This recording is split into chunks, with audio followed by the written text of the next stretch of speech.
Voltando então, pessoal, agora nós temos o exercício 4, que vai pedir para nós organizar aquelas nossas funções criadas no exercício 1, 2 e 3 em um único só programa, onde ele pede, então, para organizar, né, onde o usuário pode escolher qual módulo ele deseja executar do nosso programa, e o programa só pode finalizar quando ele digitar 0. Então vamos lá, eu reorganizei já o nosso programa para nós não levarmos muito tempo neste vídeo, tá?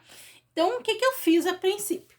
A princípio eu coloquei lá na minha função menu, eu criei então, né, a opção 0 para finalizar o programa aqui, ó.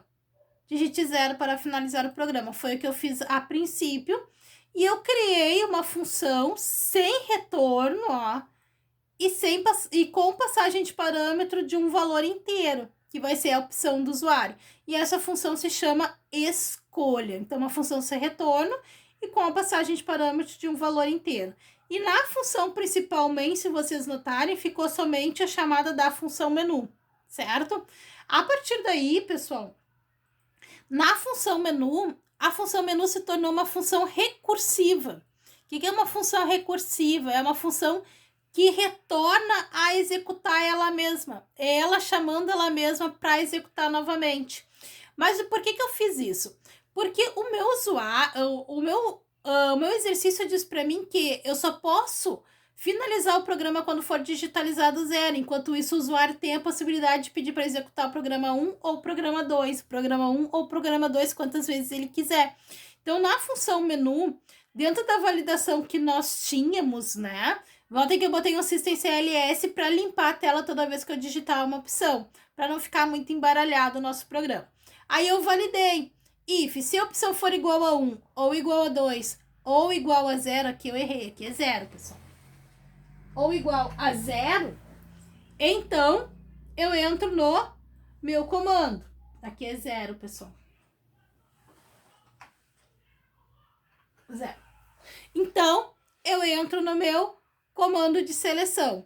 Então, o que acontece? Se pelo menos uma dessas condições for verdadeira, eu testo a opção. Então, se a opção for diferente de 0, aí eu chamo a função escolha e passo a opção do usuário para executar. Essa função escolha, pessoal, ela tem o nosso switch case, que é aquele comando de decisão que lista as ações que serão executadas a partir de resultados previstos para a variável de condição. Então, eu digo que se a opção for 1, ele executa todo o procedimento para verificar se o número é par ou ímpar. Se o usuário digita 2, ele executa todo o procedimento para verificar se os números são diferentes ou se há igualdade entre os 3 números. E aí eu chamo o menu de novo. Olhem aqui que eu chamo o menu de novo, pessoal. Por quê? Porque aí eu faço o que tem que ser feito a partir da escolha do usuário e retorno a executar o menu de novo. Ou seja, ele mostra todo o menu novamente para o usuário. Agora, se a opção não for igual a 0, quer dizer que o usuário pediu para finalizar, ele digitou 0. Se ele digitou 0, meu programa é finalizado. Então, eu mostro para o usuário a mensagem de programa finalizado. Agora, se essas 3 condições forem falsas, eu venho para o senão e digo, ó, erro, a opção é inválida. Dou uma parada de tela para o usuário poder verificar a mensagem, ele vai teclar para ver uma nova informação e vai limpar essa tela, e aí ele vai pedir para o usuário digitar uma opção válida do menu e vai chamar o menu de novo, ou seja, ele volta para o próprio menu e mostra o menu para o usuário novamente. E aí eu tenho uma função recursiva que vai executando ela mesma toda vez que eu chamo ela dentro dela mesma, tá, pessoal? Sei que é difícil, mas a gente vai pegar a prática. Lá na função escolha, então, o que eu fiz? Eu organizei. O que tinha lá na main passou para a função escolha, percebem? Então, olhem só. A minha função escolha aqui, ó, ela tá, então... Se vocês notarem a minha função escolha, pessoal... Ai, o meu ficou embaçado. Vamos tentar de novo. Se vocês notarem aqui, pessoal, a minha função escolha, ó, ela recebe por parâmetro a opção do usuário. Mas lembre-se que esse OP aqui não é a mesma variável OP lá da função menu, tá? Lembrem-se disso, são variáveis locais, portanto, são variáveis distintas. Uma não é igual à outra, tá? Por isso que eu vou passar a opção para ele depois. Então, dentro dessa função, eu tenho as variáveis num, A, B e C, que são variáveis locais, e eu tenho meu switch case. Lembram do switch case? Ele descreve ações serão executadas a partir de resultados previstos para a variável de condição. Então, o que eu estou dizendo? Ó? Caso a variável de condição AP seja igual a 1, o que eu vou fazer? Eu vou executar o programa 1 que verifica se o número é par ou ímpar. Olhem só para nós. Verifica se o número é par ou ímpar. Agora, peço para o usuário entrar com um número diferente de 0, leia esse número e chama a função par ou ímpar, ó. Porque agora eu estou tratando o caso 1, opção 1, chamo a função par ímpar e passo o número digitalizado pelo usuário. Dou um system pause para dar parada de tela para ele ver esse resultado e limpo a tela para voltar para o menu de novo, que daí ele vai voltar para o menu novamente, tá? Agora, caso a opção seja igual a 2, ele vai executar o programa 2, né? Que verifica se os números são diferentes ou se há uma igualdade entre os números, né? Aí eu peço para ele digitar os 3 números, leio o primeiro número, leio o segundo e leio o terceiro número digital que o usuário vai fornecer. Chama a minha função iguais diferentes e passo por parâmetro o primeiro número que está em A, o segundo número que está em B e o terceiro número que está em C. Dou a parada de tela e System CLS para limpar a tela, né? A partir disso, pessoal, vocês notaram, né? Nosso switch case está completo. Aí, então, o que eu vou fazer?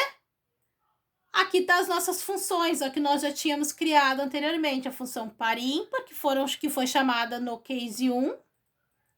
E aí, nós temos a função iguais diferente, que foi chamada no case 2. Essas são as nossas funções. Vamos ver o nosso programa executar agora, pessoal. E vocês notaram que a função main só fez a chamada do menu e o resto aconteceu pelas outras funções, perceberam? Vamos ver como é que funcionou, então, a nossa função recursiva lá do menu, como é que está acontecendo isso. Vamos executar para nós ver. Compila e executa, então, o nosso programa. Vocês vão notar que ele ficou bem legal.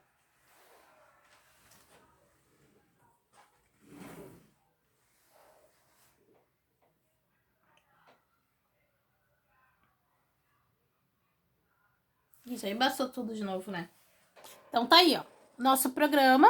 Deixa eu ver, tá embaçadinho, né? Então, vamos dar uma ajeitadinha na tela. Vamos ver se a gente consegue ajeitar. Foi. Então, lá na tela para nós aparece o menu, né? Programa 1, programa 2 e digite 0 para finalizar. Eu vou digitar nesse momento, pessoal, uma opção inválida para vocês verem. Olha lá. Digitar 9. Opção inválida. Ó, opção inválida, pressione uma tecla para continuar. Pressionei. Ele diz para mim, ó, digite uma opção válida do menu. Opa, mostrou o menu de novo. Agora eu vou digitar uma opção 1, por exemplo, que é para verificar se o número é par ou ímpar. Limpa a tela. Ó, programa 1, verifica se o número é par ou ímpar. Digite um número, digita o número 8, o 8 é par. Ó, pressione qualquer tecla para continuar. Agora eu vou pedir a opção 2, que é para verificar os 3 números, se são diferentes ou se são iguais, se há uma igualdade entre eles. Olha lá, programa 2, verifica, pede o primeiro número, segundo e terceiro. Os números são diferentes. Agora, se eu digitar um valor 0, o que ele tem que fazer? Finalizar. Programa finalizado. Tá lá. E aí, pessoal, o que acharam do nosso programa? Eu espero que vocês tenham, então, conseguido pegar um pouco do que era proposto, né, pessoal, sobre os comandos de decisão. E nesse exercício aqui, pessoal, a gente conseguiu fazer bem vários comandos, inclusive o comando múltipla escolha para vocês poderem visualizar, certo? Então, espero que vocês tenham conseguido absorver esse conteúdo e tentem fazer sozinhos os programas, os exercícios, para ver se vocês conseguem, sem olhar. Mas, caso seja necessário, pessoal, e queiram perguntar qualquer coisa, tirar dúvidas, entre em contato comigo, não tem problema, tá? Sempre entre em contato. Sempre a melhor forma de tirar as dúvidas é entrando em contato. Certo? Então, espero vocês na próxima aula. Então, esse é o nosso pequeno programinha. Vocês viram que já conseguimos fazer bastante coisas, né? Então, até a próxima.